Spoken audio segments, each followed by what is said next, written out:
What's up, sports fans? This is the Lucas Ross Sports Channel, and it's time to give you my 2023 ACC Conference tier rankings heading into the 2023 college football season. Yesterday, I gave you my SEC Conference tier rankings. Again, basically how this video is going to work, we're going to give you tier rankings here. In this video, we're going to be basing off those tiers as well. From 1 through 4, we're going to give you 4 tiers here. And again, the tiers are going to be based off of something here. The first tier will be based off of the top contenders in the conference. Second tier will feature dark horse contenders.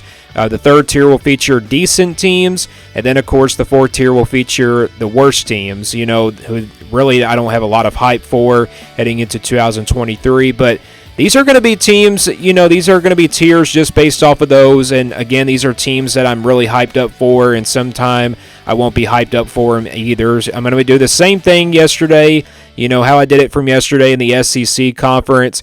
And again, you can go back and watch my SEC tier rankings video from yesterday if you haven't seen it yet. We're going to do this for every single Power 5 conference. Yesterday with the SEC. Today we're doing the ACC. Tomorrow we'll do the Big 10. Big 12 will be on Saturday, and then Sunday will be the Pac-12. So let's get right into it here with my ACC tier rankings. We'll start with the first tier here. And you got 3 teams here for me in tier number 1. I got North Carolina, Clemson, and Florida State. North Carolina, with Drake May coming back, they were definitely, you know, a tier 1 team from last year. I was picking them to be a number 2 tier team because I didn't really expect them to be really all that good last year, and obviously a dark horse contender in the ACC. But this year, the ACC is going to be a lot different. There's going to be no divisions in the ACC, but these are your top teams right here. North Carolina, though, really shocked everybody that they won the Coastal Division. Clemson, we don't know how good this team is going to be, especially on the offensive side of the ball. That's the one thing I'm concerned about for Clemson. Defensively, I'm not too concerned about them. If Cade Klubnik can stay consistent, like I've been saying throughout the offseason, I think Clemson has what it takes to really be that top team once again in the ACC. And then Florida State comes in here as a number 1 tier team. This is a team that's getting a lot of hype, and I was really hyped for them coming into this season. And I think this will be a tier 1 team this year. And these are your top contenders in the ACC. And yes, you could probably say that Miami should be in this category, but they weren't that good last year, so I'm kind of not expecting them, you know, to be a tier 1 team this season.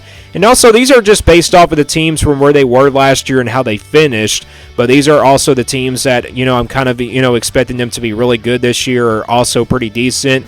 But these are my tier 1 teams: North Carolina, Clemson, and Florida State. Let's move on to tier number 2. And I think you got a lot of them here. In tier number 2, you got NC State, Miami, Pittsburgh, Louisville, Syracuse, and Duke.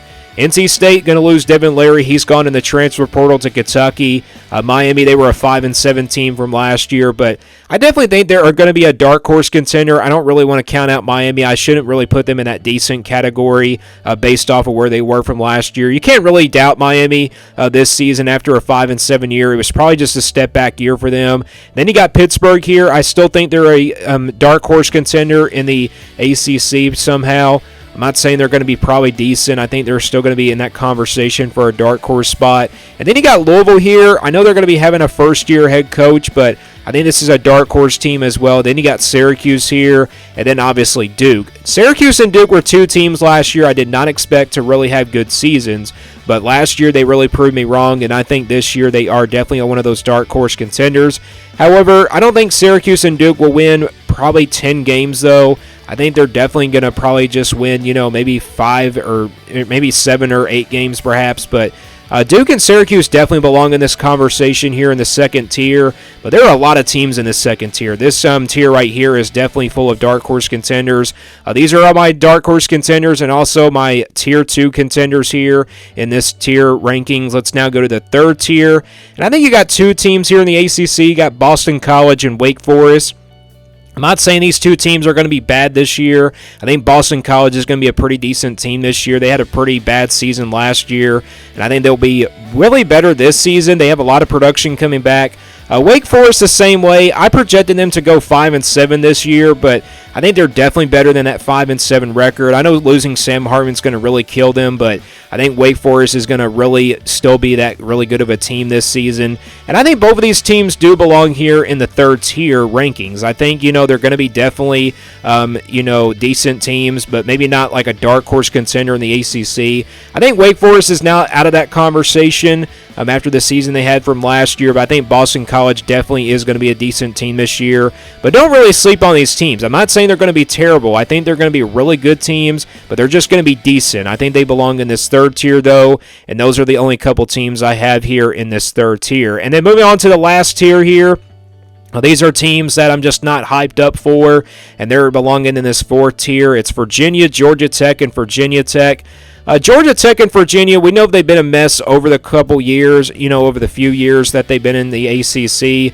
Virginia had a really tough season last year. Georgia Tech, they had a really quality season. They should belong in that third tier, but I just still think Georgia Tech has a long way to go before they compete in the ACC.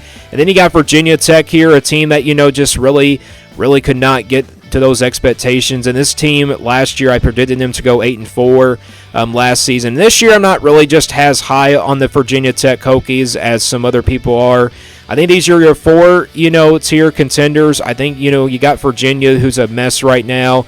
Georgia Tech could be a third-tier team, and then Virginia Tech could probably be that third-tier team as well. So maybe it's just Virginia in this tier, but I'm going to just say that these three teams do belong here in this fourth tier. So these are my three teams in this fourth tier, and those are my ACC football tier rankings. Let me guys know what you think about these tier rankings. What do you think? Who do you think will be the top contender? Who do you think will be a surprise top contender? Who do you think will be a surprise dark horse contender? And who do you think will be decent or who will be worse in 2023 for the ACC this upcoming season? Let me guys know what you think about this tier rankings down in the comments below, and stay tuned here for more sports content on the Lucas Ross Sports Channel.